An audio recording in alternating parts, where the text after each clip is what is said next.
So today we're doing something that probably should have been stopped by a responsible adult several hours ago. We're taking ChatGPT, Claude and Grock, giving all three of them the same objective, and asking them to build an entire Naruto-inspired Roblox game from scratch. Not a calculator. Not a little script that makes a cube spin around. An actual anime fighting game with combat, abilities, maps, enemies, progression, UI, effects, bosses, and enough content to make the average Roblox player forget they have homework due tomorrow. The challenge is simple. 3 AI models enter the digital kitchen. 3 AI models are given the exact same assignment. One of them walks out with something resembling a game, another walks out with 47 errors and a motivational speech, and the third one somehow creates a functional economy before I even ask for one. The goal here is to figure out which AI is actually the best at making a Naruto-style Roblox game from scratch. And before anyone starts yelling at me about copyright, we're making an original anime ninja game inspired by the genre, rather than trying to recreate Naruto itself. So instead of Naruto, Sasuke, and every other character that would immediately summon a lawyer from the Shadow Realm, we're getting completely original ninjas, abilities, villages, enemies, and bosses. The first contestant is ChatGPT. ChatGPT has probably been told to make more Roblox games than Roblox Studio has had updates, so I have reasonably high expectations. I start with the most basic prompt possible. Build me the foundation for an anime ninja fighting game in Roblox Studio using Luau. I want a playable character, basic combat, enemy NPCs, health, damage, an experience system, and a simple map. ChatGPT immediately responds with a suspiciously confident amount of code. There's a combat system, there's an enemy system, there's an experience system. There are instructions explaining where every script goes. For the first time, this feels less like asking an AI for code, and more like hiring an unpaid junior developer who has consumed approximately 900 Roblox Studio tutorials in one sitting. I paste the scripts into Studio and hit play. The character spawns. The map loads. I click the attack button. Nothing happens. I click again. Still nothing. I click with increasing levels of desperation, as though Roblox Studio has suddenly developed feelings and needs encouragement. Eventually, I realize one of the scripts expects a remote event that doesn't exist. This is the first classic AI development experience. The AI gave me the blueprint for a house, but forgot to mention where the front door goes. I tell ChatGPT the error. It analyzes the problem and gives me a fix. I paste the fix in. Now the attack works. The character punches an enemy. The enemy loses health. The enemy attacks back. Suddenly we have an actual game. It's primitive, but the skeleton is alive. Next, I ask ChatGPT for an anime-style ability system. I want the player to have 3 abilities: a projectile attack, a dash attack, and a large area of effect ability. I also want cooldowns, energy consumption, visual effects, and proper server-side validation so the game doesn't turn into a hacker convention 5 minutes after release. ChatGPT produces another mountain of code.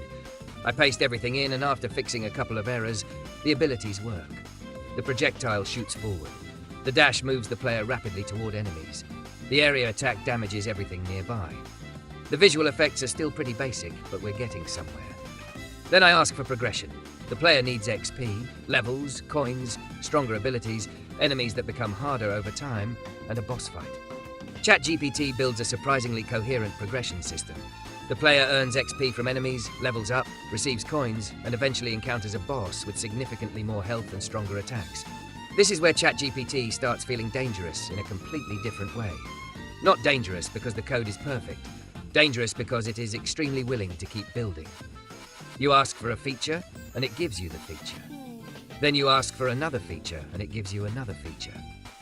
Before long, the original 6-script prototype has evolved into something that looks like the foundation of an actual anime simulator. Now we move to contestant number 2, Claude. Claude walks into this competition with the energy of someone who has already read the entire assignment, highlighted the important sections, and written a 14-page document explaining why your original request was insufficiently structured. I give Claude the exact same starting challenge. Build an anime ninja Roblox game with combat, enemies, abilities, progression, and a boss. Claude takes a slightly different approach.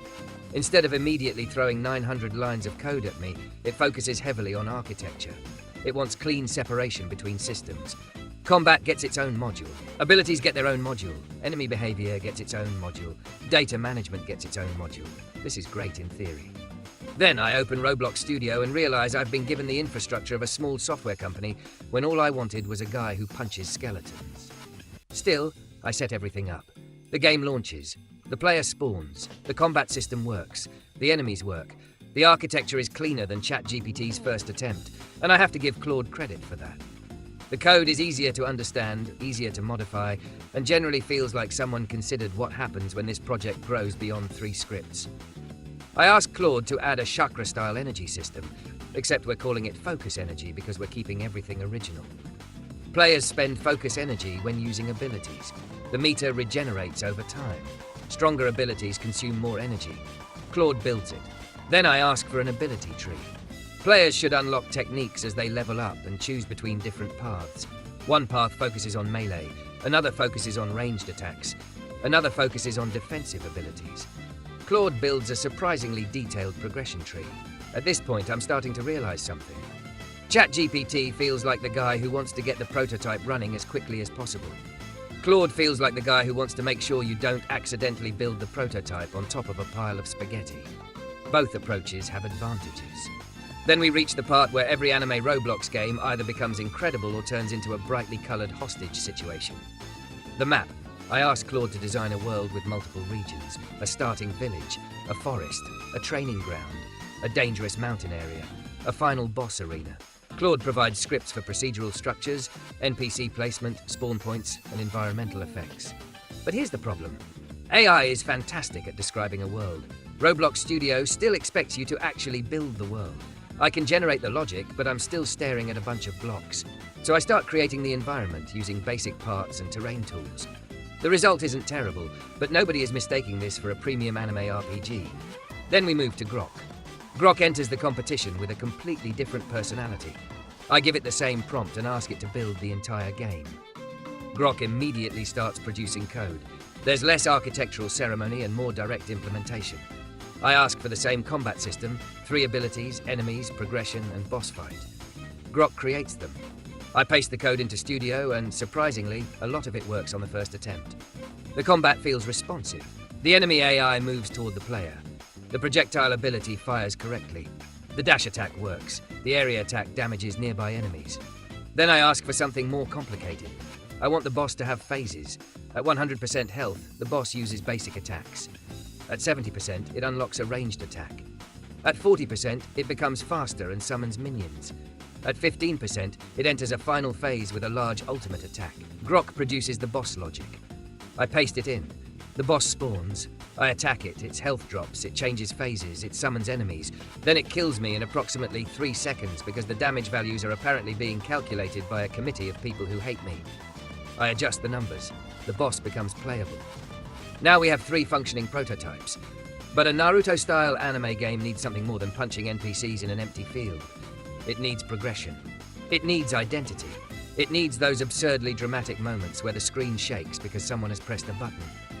So I ask all 3 models to create an ultimate ability. ChatGPT gives me a giant energy blast.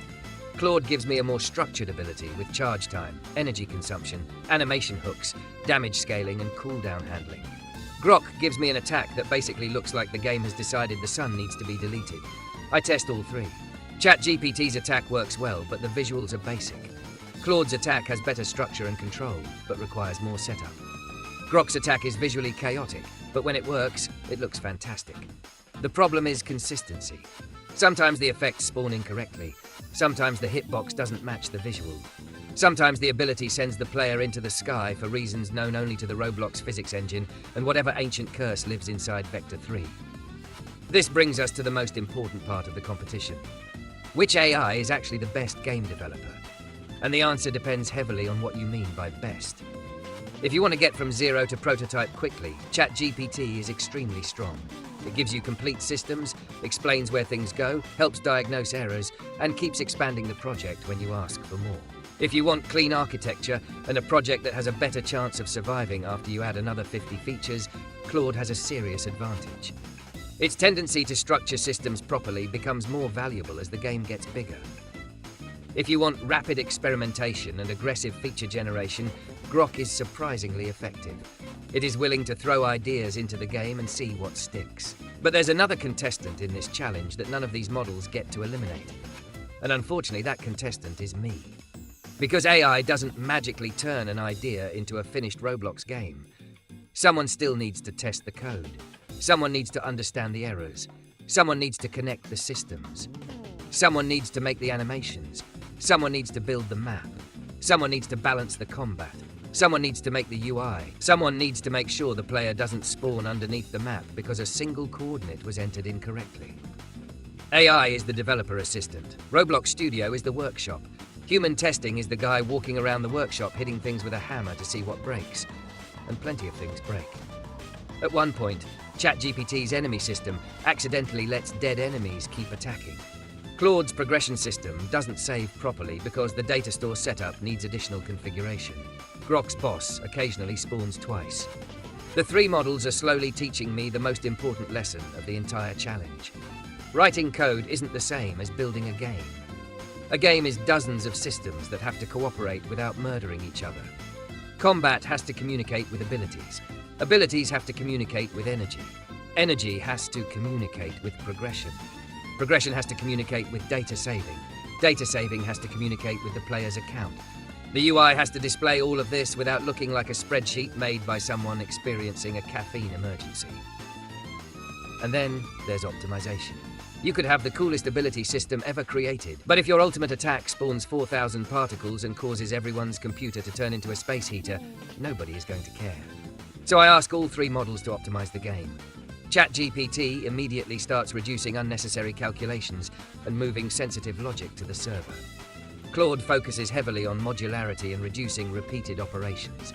Grock suggests performance improvements and simplifying some visual effects. All three help. This is another reason the real winner isn't necessarily the AI with the most impressive first response. The winner is the model that remains useful after the first response inevitably fails. Because it will fail. That's the nature of software development. You aren't going to type one prompt and receive a flawless anime game ready for 10 million Roblox players. You're going to type a prompt, get code, paste it, watch something explode, copy the error, send the error back, receive another fix, paste the fix, watch something else explode, and repeat this process until the game either works or you develop a new personality disorder. After hours of testing, the three games are finally in a state where I can compare them properly. ChatGPT's game has the most complete overall feature set. It feels like the fastest route from an empty Roblox Studio project to a playable prototype. Claude's game has the cleanest underlying structure. Adding new features feels easier because the systems are more organized. Grock's game has some of the most entertaining individual mechanics. The combat and boss encounters feel aggressive and experimental. But if I had to choose one AI to build the entire project with from scratch, I'd give the overall win to ChatGPT. Not because every piece of code is better. It isn't. Not because it never makes mistakes. It absolutely does. The reason is the complete development loop. ChatGPT handles planning, coding, debugging, iteration, explanations, and expansion in a way that makes the process easier for someone actually building the game. Claude comes extremely close, especially for larger projects where architecture becomes critical. Grock is a strong option for rapid experimentation and creative mechanics. But the winner isn't walking away with a perfect Naruto Roblox game. Nobody does. What we've built is the beginning of one. And honestly, that's probably the most interesting part of this entire experiment. Three AI models were given the same challenge, and they produced three different approaches to solving the same problem. One prioritized speed and completeness, one prioritized structure, one prioritized experimentation. None of them replaced the developer. They made the developer faster. That's the real AI advantage. The future of Roblox development probably isn't one AI typing an entire game while you sit back and eat cereal. It's a developer directing several AI systems, testing everything, choosing the best solutions, and combining them into something better than any single model would produce by itself. So after all of this, we started with an empty Roblox project, 3 AI models, and one completely unreasonable goal. We ended with a functional anime ninja game featuring combat, abilities, enemies, progression, energy management, and a boss that still has a personal vendetta against my health bar. ChatGPT takes the overall victory, Claude takes the architecture trophy, and Grock takes the award for making the game occasionally look like the laws of physics have been removed from the Roblox engine. And honestly, the most terrifying realization is that this challenge is only going to get harder. Give these models better tools, better game integration, better animation generation, better asset creation, and suddenly the question stops being whether AI is capable of helping you build a Roblox game. The question becomes how much of the development process you're willing to hand over before you start wondering why your virtual ninja has better career prospects than you do.